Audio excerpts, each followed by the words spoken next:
Okay, a very good morning. Reporting here live from PPAS SACC, Shah Alam Convention Centre. My name is Thong. I'm the Managing Director of University Bookstore, as well as the co-organizer with PPAS for the STEAM and Hot Seminar. Alright, with us here we have two very special guests from UK and Singapore. We'd like to welcome Dr. Dhruv Patel from UK to share with us, as well as Dr. Henry Toy from Singapore to share with us. Dr. Dhruv is the MD for the Nisai Education Group. They do a lot of online training and a lot of consultancy for many governments around the world, as well as Dr. Toy also is the guru of thinking, all right, habits of mind. And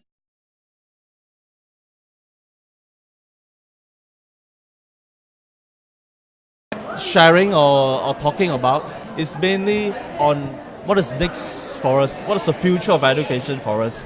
And we're going to address and ask a few questions.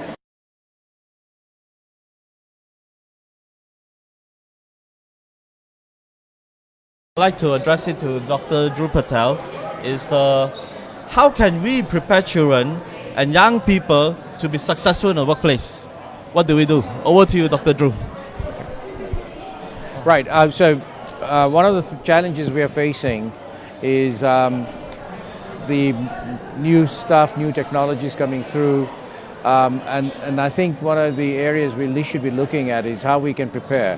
One is basically making sure that our young people have the empathy, they have all the critical thinking, creativity, should be able to communicate effectively and also be able to work together, collaboration. I think one of the challenges is with the technology is they can be quite communicate with on their smartphones, but it's about making that reality. So it's about getting them that set of skill sets to make that happen. Okay. That's wonderful. Actually, it's a lot of hard work, right? It is a lot of hard work. It's not easy. Yeah. So, Dr. Henry Toy, do share with us. A lot of people have been asking us this question: does education need some form of reformation now? And if so, I mean, obviously a lot of people say we need to reform in some way and constant reform, right? What should we be doing now? Yeah. If we look at the purpose of education, some say it's to create a good citizen. Some say it's to help children to become mature adults. And at the end of the day, it depends on your point of view as well. So from a general government plus society point of view, I would say that education is important to help children integrate into the world that they're going to inherit. And when I say integrate, it means that, for example, how do they become a good citizen? And if they choose to get married and raise a family, how can they become good parents? Right? If they choose to work, and how they can become good workers. Right?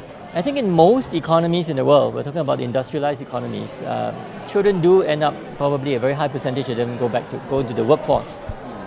And of course, many of them also start their own family. So from that perspective, if you look at education in terms of what has been done, it has been kind of the same for the last 150 years.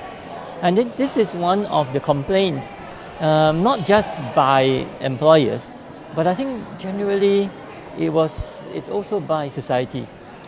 We would hear things like, kids are not being respectful to their elders, kids are, very wrapped up in the world of their own, or even young adults are talking about when you get into the workforce, employers would say the skills that they learn in school, they're not very useful to me as an employer, getting them to do marketing, getting them to, lead the team, getting them to solve real life problems. So the answer to that question is, yes, we need some kind of reformation. And what is this reformation? The reformation should have happened at least 40 years ago. Why? Because in the old days, when we were kind of building the so-called workforce or for the society that is a little bit more conformist, we were building people who would just do logical problem solving. But today, logical problem solving is not enough. The world is becoming more connected. We need to be able to think interdependently. That means that when you do anything, whether it is you send out a Twitter text or when you send a WhatsApp or when you send an email, or when you talk to a colleague, or when you talk to the boss. It affects a lot of people, not just yourself. You think about your family, your colleagues, the society you work in, your race that you're representing, the religion you're representing. There's so many things. So I believe that yes, there need to be an additional level of I would say, thinking skills, but thinking skills has been taught for some time. It's a skill that I've been kind of promoting over the last 15, 20 years, and that's what we call habits of mind. It's a combination of attitudes and a combination of skills that can be used in a cluster that helps you to solve problems and essentially live a better life in the society that you're going to inherit. Yeah. So yes, we need reformation. And I agree with that, Yes. because one of the things going around the employers turn around and say to me, give me a person with a fire in the belly, I'll give them the skills. So if they don't have the basics, then you can't get them the skills. So I agree with that. So it's just not about academic excellence alone. No. We need to do much more than Yes. just the academic bit and or Yeah. education bit for the matter. Because Definitely. we are human, right? Exactly. So Dr. Dhruv, I'd like to ask you another question that has been raised by our audience actually. All right.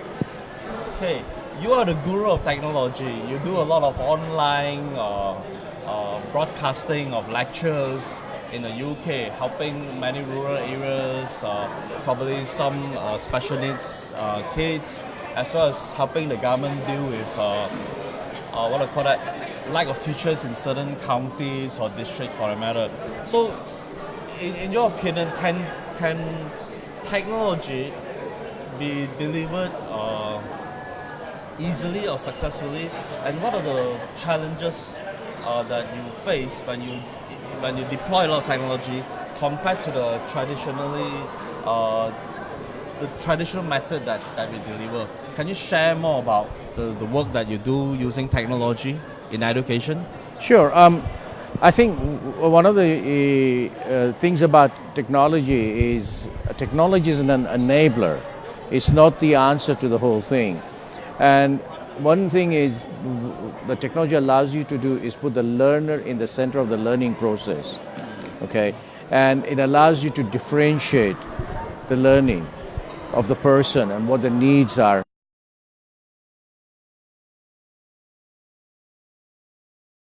And you put everybody there and somebody says, I know the answer, go and talk to them.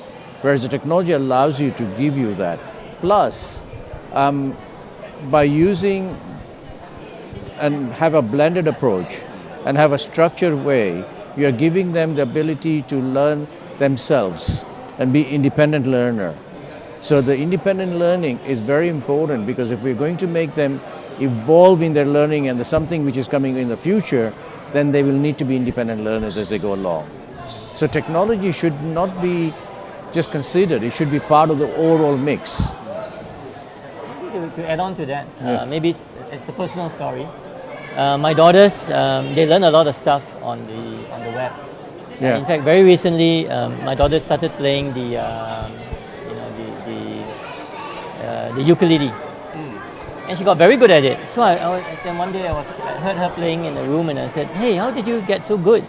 And she said, "I don't remember you signing up for a course." And she said, "I learned it online," and many things, that.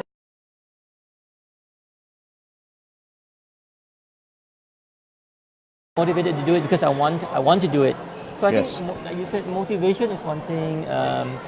It's not, technology is an enabler, Yeah. and in a sense, in the world today, for our children or even for adults, when we are motivated to learn something, there is no longer a barrier to learn.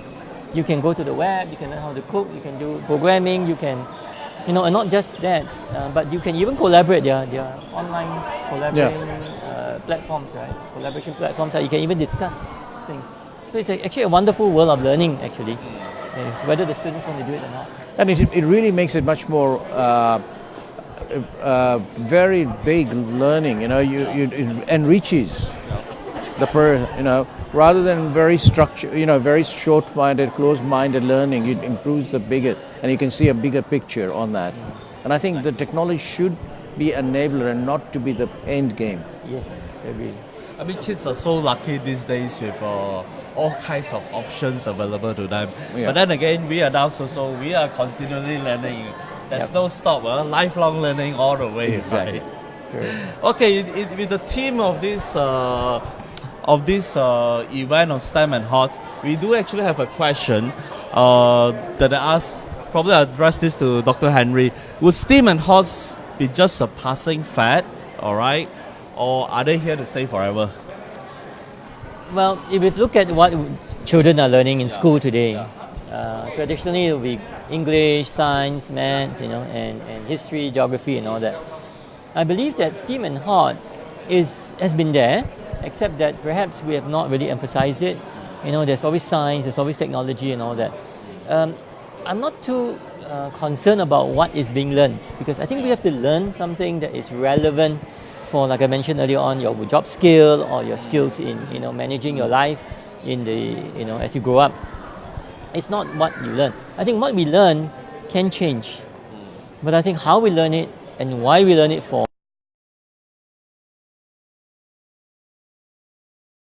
When we learn something, we are also building skills like persistence, right? Learning to think flexibly, learning to solve problems, using that knowledge to help us create a product, or to solve a real life issue or a project problem. And I think that today, yes, we need hot and steam, because the world is now demanding hot and steam kind of knowledge. So knowledge can change, but I think the skills have to be the same. Yep. We still need to have that skill of critical thinking, creative thinking, collaborative kind of skills, being able to persuade people, to communicate well. Those will remain evergreen. But what we learn in terms of the knowledge to enable us to live a better life, to solve problems, create products and services, can actually evolve. So I'm guessing that hot and steam is the here and now. But maybe in 20 years, it may not be hot and steam. It could be something else. It could be cold and wet. Actually, we have certainly evolved. Obviously, from the beginning, we are talking about STEM. All right. Yes. Then we say if we don't have the arts element, all right, we become less human. So we need to have arts element. Then somebody suggested stream. Yes. We should have reading. Another guy said, no, the art should be religion. They must have value, all right, to make them really human. What good is great power if the power is not used for good use, right? Yes. So these are the common questions being asked. Let's take more questions from our viewers. Actually, they were asking, is it possible to publish books for university students with less words but more graphics? What do you say to that? I think it's very idea, because I mean, if you look at now, publishers should be looking at creating more visual and using animations to explain things better. And there's another one there which says the next big step in education should affect the rural community.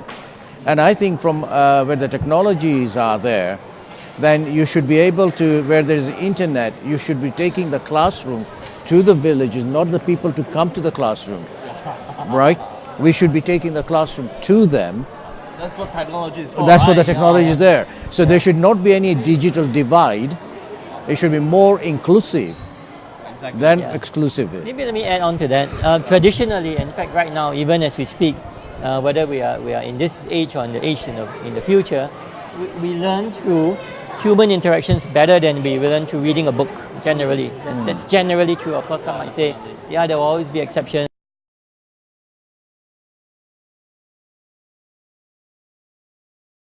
We think than through text, because even when we read a text, we have to convert that into an image in our brain to understand. I remember reading when I was a student. I loved mathematics and chemistry and physics, and especially for physics and chemistry, they are so-called the non-visual sciences compared with, say, biology. But I remember having to keep creating images in my head about how that structure of the molecule looks like, and how this particular chemical, in terms of the way it interacts, what color it comes in, and how it evolves, it becomes in the changes of state. So yes, I agree. We should have more images and more graphics and more infographics in our. Yeah, in fact, in the magazine that I publish, which is called Think Plus, by the way, I put in a lot of images. I believe that the reason why kids are so drawn to magazines compared with textbooks, or even just generally books, is because magazines contain a very high amount of images. Yeah. And so I believe that that's the way people learn. Even for me, I love images. But also nowadays, you should be able to interact with the graphics. Yes, and that's your area. Yeah, and simulation. Interactive learning. So you could actually see what's happening, right? So if you want to talk about a molecule and how it reacts, you put up other things in there. So make the publishing as a walking and talking and doing publishing digital. I think over the so many years, we actually serve a new generation where they are brought up with media, with rich media actually, with content, in fact a lot of us use our handphones to babysit them since they're young, right? I think they will respond to all this kind of media and images and stuff like that much more effectively than just reading what they say boring, traditional, just text alone. Yeah. In fact, we have to do much more in order to get them to learn. Well, we got 5G coming at Logan. 5G coming, yeah. And so you'll even be faster, it will be more there. So it has to be much more relevant to be then. Will 5G actually change the whole landscape of education? I think so. I think that's the speed at which you will be able to get the graphics, the download speeds will be more. So, they're starting to see that. I mean, it will take some time, but by the time it gets in, we will have to be prepared for it. Would it be a good idea where because sometimes we want to have an inclusive education where we need to reach the rural states as well, right? Should we actually, record content into probably Android box or stuff like that to the rural areas where internet connectivity may not be that strong or that great? Is there a solution or technological solution where when we have an infrastructure problem, what do we do to help the rural areas especially? Well, I was in Ho Chi Minh City and I met a group of very good Korean developers, and they've actually come out with something very similar to taking a high-tech technology to rural areas like mountains in Nepal, and they've been using the education there. But more importantly, I think what we need to go forward is to say that everybody should have it's like water and technology, right? It should be there. Right to education, right? Yeah, everybody, we have the right to education, so we should not be stopping that. That's a very good point. Yeah, so that's very good. Thanks for sharing. I think any more questions from the public? If not, then we'll just have a last closing remark of what to expect in the next 3 years, 5 years, 10 years, anything? Okay, maybe let me just kick that off, that last bit. I believe that we have to think very seriously about how our students and young people, are kind of interacting with technology today. yeah, I think technology sometimes can make us lazy in terms of the way we think. Because, for example, if we say, I want to know about a particular subject, and you Google, and which is what most people would do, you would find a lot of stuff. But what the kids today are not, only maybe right now they're beginning to be taught, is how do you differentiate quality solutions or quality answers or quality information from the poor quality ones. In fact, the more dangerous thing is how do you segregate the fake ones from the real ones. Yeah, that's the issue. That is something which I feel it's only beginning to take place in schools, and it's something which I feel it's urgent. We need to really put that at the top of the agenda in terms of our education, because kids today are not, they don't have a lack of information. In fact, they have too much information. And Information yet, overload, yeah. they're not wise enough to figure out what's true and what's not true. That's a very good point. And I think that is the biggest challenge we have. Too much information, not able, and I think we need to teach our youngsters how to actually say, right, this is correct information, this is correct this, to be able to filter, right? And I think what has happened in the last few years, that our mind filtering has slowed down. Yes. Before, you'd be actually saying, no, that's not correct. But now we seem to be bombarded with stuff, and you think, well, that might be right, but it may not be right. Yeah, that's very good. So, thank you for sharing, Dr. Dhruv Patel and Dr. Henry Toy. Thank you for coming all the way from UK and Singapore to share with our community, Our our pleasure. teachers and our librarians. We feel very blessed by your presence. And for the audience over there, please remember to come and visit the Pesta Buku Selangor. We have good stuff happening every day. All right. One more thing to note is that we want to do a disclaimer. Okay. Suka untuk saya ingatkan perbincangan santai ini adalah pendapat pribadi dan tidak berniat untuk menyinggung mana-mana pihak. Jangan lupa ya, datang ke PBS 2019 di Shah Alam Convention Centre dari 28 Februari hingga 10 Mac.